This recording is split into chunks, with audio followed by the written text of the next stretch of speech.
ห้องเลขาพรรคแขวงเวียงจันทน์ได้มีการซุกยู่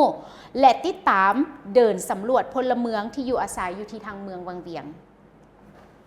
ในอาทิตย์ผ่านมาที่ห้องประชุมของห้องว่าการปกครองเมืองวังเวียงแขวงเวียงจันทน์ทานภูวงบุญสูห้องเลขาพรรคแขวงห้องหัวหน้าคณะซี่น้ำการเดินสำรวจพลเมืองและที่อยู่อาศัยทั่วประเทศครั้งที่5ประจำปี 2025 ของแขวงเวียงจันทน์พร้อมด้วยคณะได้ลงสุกยุ่และติดตามเดินสำรวจอยู่เมืองวังเวียงโดยการต้อนรับของทานบุญเลียมเลืองมณีกรรมการพรรคเมืองหัวหน้าห้องการเงินเมืองห้องหัวหน้าคณะซี่น้ำการเดินสำรวจพลเมืองและที่อยู่อาศัยทั่วประเทศครั้งที่5ประจำปี 2025 ของเมืองวังเวียงพร้อมด้วยทีมงานนักเดินสำรวจพลเมืองและที่อยู่อาศัยเมืองวังเวียงเข้าร่วมซึ่งในนิทานบุญเลียมเลืองมณีห้องหัวหน้าคณะซี่น้ำการเดินสำรวจพลเมืองและที่อยู่อาศัยทั่วประเทศครั้งที่5ประจำปี 2025 ของเมืองวังเวียงได้ให้เกียรติขึ้นรายงานว่าเมืองวังเวียงมีเขตสำรวจทั้งหมดแม่น51เขตนักกวดกา14คนเฉลี่ย1คนต่อ4เขตโดยน้อยสุด3เขตต่อคนและหลายสุดแม่น5เขตต่อคนและนักเดินสำรวจ51คน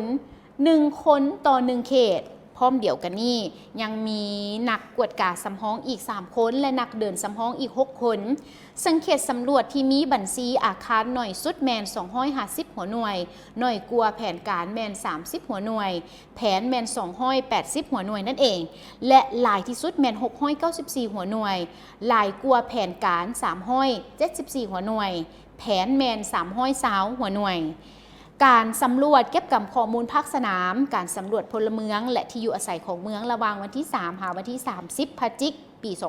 2025อาทิตย์ที่4พร้อมเดียวกันนี้การลงสำรวจตัวจริงเห็นได้ว่า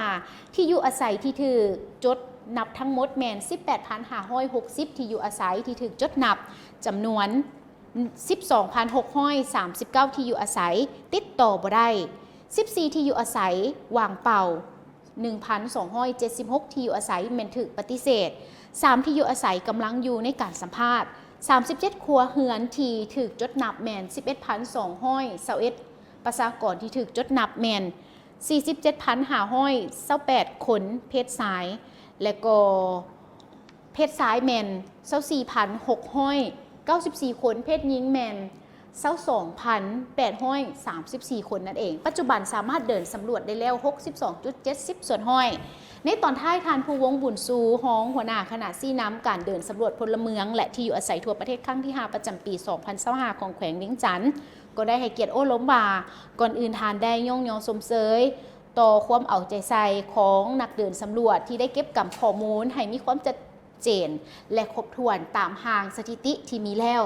ซึ่งทานยังได้เรียกร้องให้แก่นักเดินสำรวจแต่ละทานแต่ละเขตแม่นให้เอาใจใส่ประสานสมทบกับการจัดตั้งของบ้านในขอบเขตของตนรับผิดชอบเพื่อที่จะให้พ่อแม่ประชาชนให้การร่วมมือและอำนวยความสะดวกในการเดินสำรวจในครั้งนี้นั่นเองซึ่งให้มีความสำเร็จตามระดับคาดหมายพร้อมนั้นยังให้นักเดินสำรวจและก็นักกวดกาทุกคนจงเอาใจใส่ศึกษาคู่มือให้ละเอียดพร้อมทั้งรับประกันให้ไปตามหลักการที่ถูกต้องเพื่อหลีกเลี่ยงการตกหล่นหรือซับซ้อนของพลเมืองลาวก็คือพลเมืองชาวเมืองวังเวียงนั่นเองรวมไปถึงวิธีการและขั้นตอนต่างๆที่สำเร็จทางด้านปริมาณและคุณภาพอีกด้วย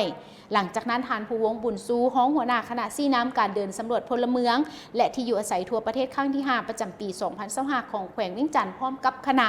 ยังได้ลงสุกยู่และติดตามการเดินสำรวจอยู่ที่กลุ่มบ้านนาล่องก้วงและกลุ่มบ้านทาเหือน้ำตื่มอีกและนี่ก็ถือได้ว่าเพิ่นได้มีการเป็นการเก็บกำสถิติที่อยู่อาศัยของพลเมืองทั่วเมืองวังเวียงกันเลยอันนี้ก็ถือได้ว่าเป็นข้อมูลข่าวทั้งหมดในการปฏิบัติหน้าที่เวียกงานของแต่ละภาคส่วนที่พวกเขานำมาให้ประธานติดตามพร้อมๆกัน